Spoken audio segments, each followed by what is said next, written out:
सर्वान्तरात्मने श्रीमद् वेङ्कटेशाय मङ्गलम्।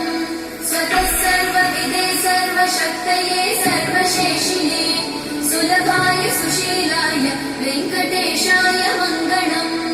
परस्मै ब्रह्मणे पूर्णकामाय परमात्मने प्रयुञ्जे परतत्त्वाय वेङ्कटेशाय मङ्गलम्।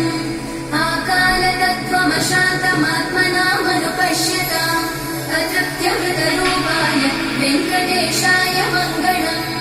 प्रायस्वचरणौ पुंसां शरण्यत्वेन पाणिना कृपया दिशते श्रीमद् वेङ्कटेशाय मङ्गलम्।